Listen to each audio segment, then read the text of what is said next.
Making connections. Connected. How do I make connections? Connections. Stay connected. Connected with Connecting, that's the connectivity. They're everything.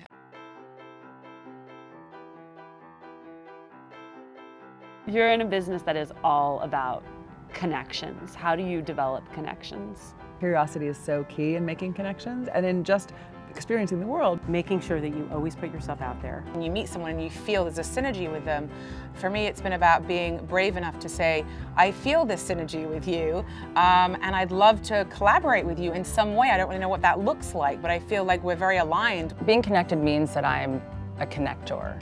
Pushing yourself to be like, let's get lunch.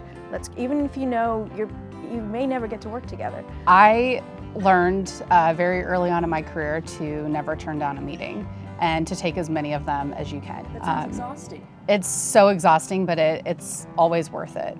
I don't think that you become connected by trying to be connected. I think you become connected by doing something that makes people want to connect to you, something that enables you to have conversations with people where you bring something interesting to the table. You know, it all began one day when I was, babysitting for a neighbor who happened to work at Ralph Lauren, and I said, I love your kids, they're great, but I actually really want to work at Ralph Lauren. Mm-hmm. So he got me my first internship. For you to ask. Yes, absolutely. What I say to people a lot who come in and say, how do I make connections? And I say, what shows do you like? What movies do you like? Who are you a fan of?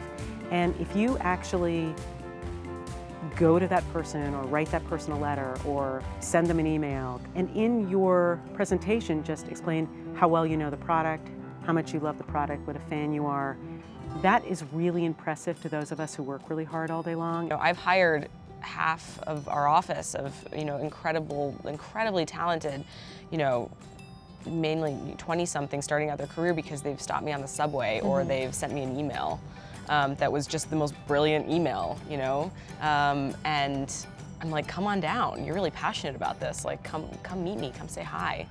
For me, a part of my inspiration in getting ideas is going out and meeting people. You can't do it at your desk. You have to go out and meet people, talk to them what they're doing, ask questions, and then keep those connections and those friendships in check. If you don't keep in touch with your best friend for 6 months, you're going to hear from her. So these are things that need to be nurtured. You don't have to be at every happy hour, and you don't have to talk to everybody in the room, but try to have a couple meaningful conversations. And if you have a meaningful conversation, follow up on it. Like, that's the key. How do you maintain all of those connections? I have a spreadsheet. Really?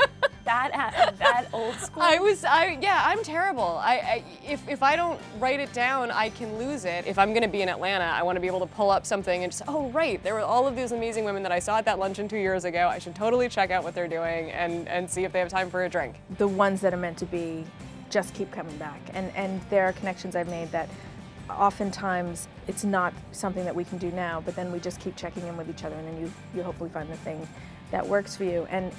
But it is important. It's one of the hardest things, I think, when you're a little more introverted, is to keep reaching out. Always stay connected to people that you've worked with, because this is your network and they've worked with you, they can vouch for you, you can give them an opportunity and vice versa, so I think that's really important. I'm generally curious what people who I've connected with are up to, and I have a genuine desire to know what's going on in their life, and I make myself available for other people that I don't necessarily know so well, but to kind of help them and guide them if I can. The way I've been helped and guided by people that I didn't really know. We stand on the shoulders of those in front of us. And as women, I think we should also bring people up behind us in our lines of work as well. And I think that's the connectivity. For someone who's truly just starting, who has no connections, how do you put yourself on someone's radar? My first job after college was working on the Hill, and I just showed up. I walked around Congress with my resume and I passed it out to anyone who would take it. And I just hustled, and knocked every door. And I think, I also hire folks in my line of work and have managed a lot of young people. And the thing I look for when I hire folks is people that are willing to just hustle and put in the time. And if there's a brick wall in front of them, go around it, go over it, find a way to get through it. I always have a motto of, why not? Like, why not ask? What's the worst that can happen? I was kind of obsessive. I was almost a stalker. Oh, me too. Me too. Total pain in the ass. Absolutely. I mean, yeah. You can ask, I think they're not, mutually exclusive. Yeah, like I was both a pain in the ass and obsessive. What most people do is in the airport, their heads are down and they're on their devices. And I think that whilst I'm a big fan of the device, you know, you can miss out on making a connection with someone. The amount of people I've met sitting on a plane or waiting for a subway or standing outside a building waiting for a cab or whatever. I've met so many great people like that. I think the hardest part, especially for those starting off in their careers, is to really have a clear vision of what it is you want to do. But once you have that sense, once you have that passion, connecting those dots, right, is what's going to help you get from point A to B much faster. My mother taught me when I was young, and it was like the best advice I ever got. Do what you feel passionate about.